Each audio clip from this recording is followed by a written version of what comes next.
Yes, and welcome to a special I have put together called The Fire This Time, poetry segments that I'm curating especially for my good friends with the South Jersey Cultural Alliance. And with me today, I have the one and only Ameerah Shabazz. She is the author of the book Breathing Through Concrete. She heads up two great platforms, When Women Speak and When People Speak.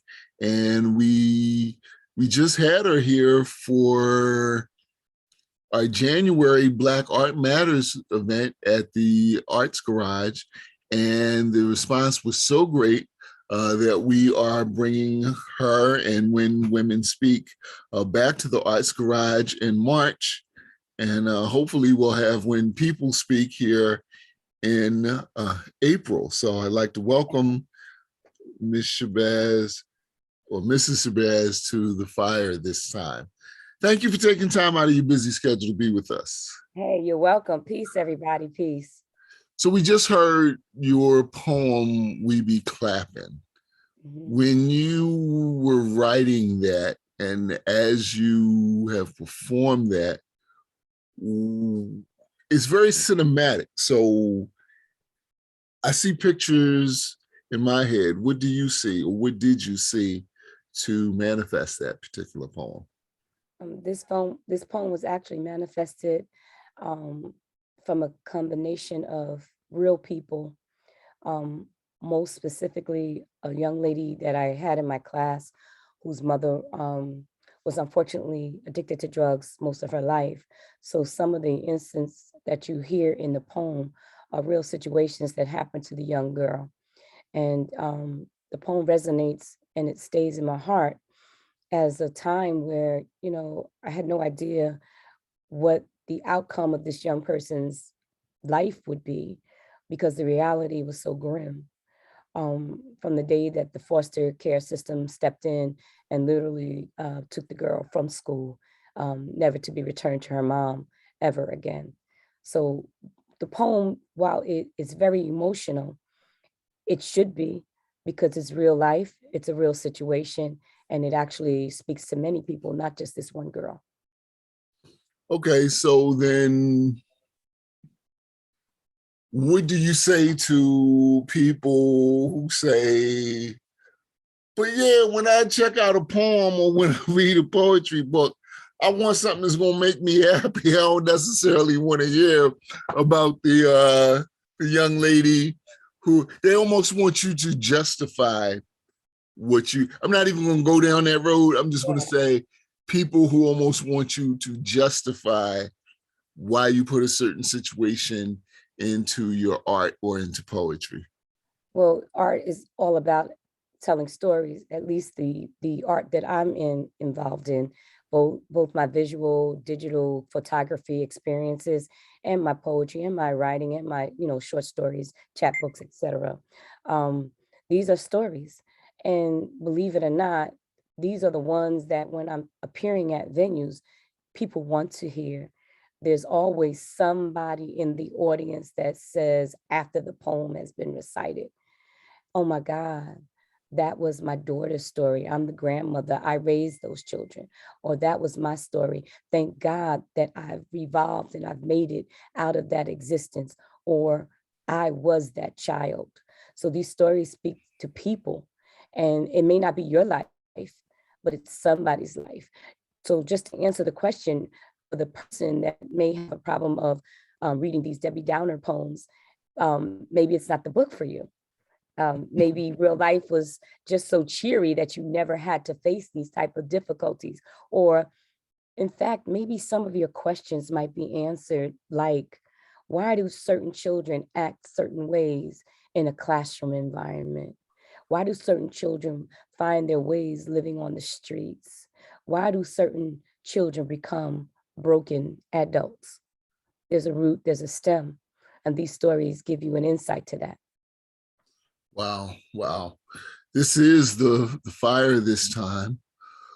What would you say to someone who is trying to find their poetic voice, and while they want to uh, write about situations that you say maybe Debbie Downer situations, they want to stay poetic and artistic, or even better yet, how do you balance that tightrope between realism and art?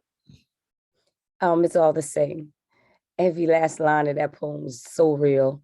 Even the parts that I had to add to keep the flow of the poem, but the poem itself and the book Breathing Through Concrete and my photography and the stories that those pictures tell, it's all life situations. Each and every one of them tells a story. So the advice that I would have to somebody out there is to not struggle to tell your story the way somebody else tells it, because for sure I am not what you would consider a poet that would tell stories through romance or love poetry. I have very little love poetry.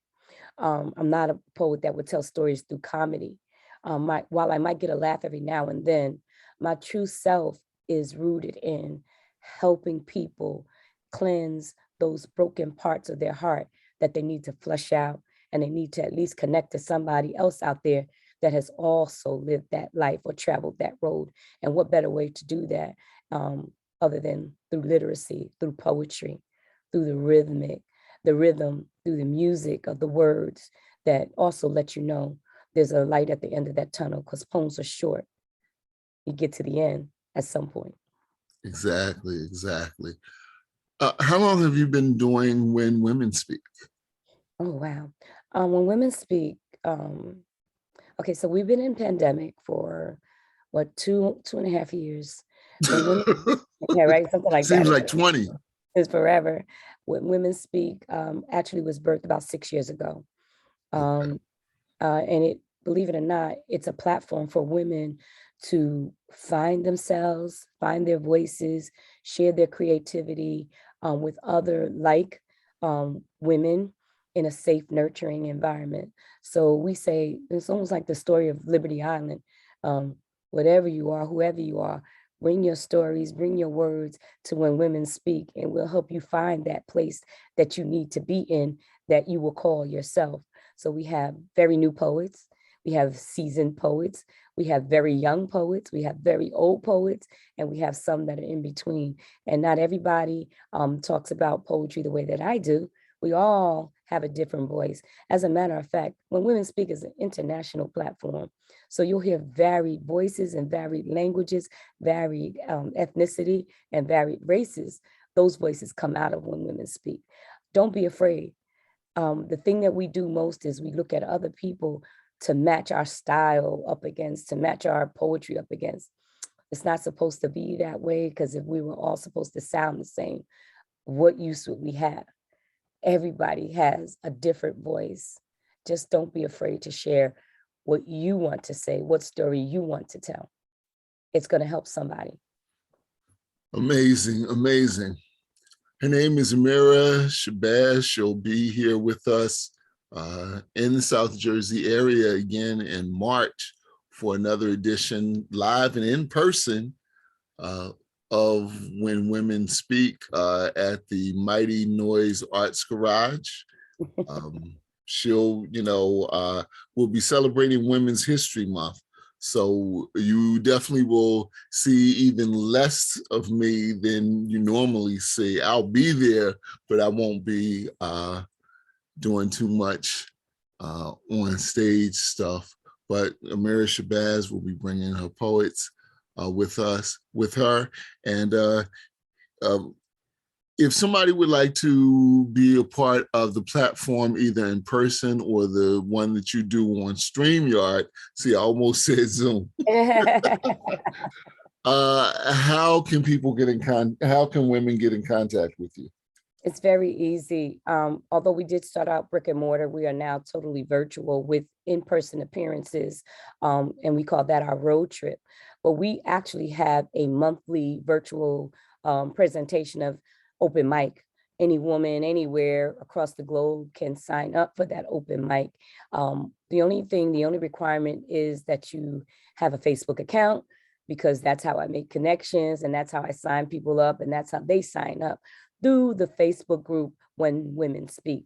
So you just search it, you ask to be a member, you are included, and then when I post the open mic list, you can just sign up.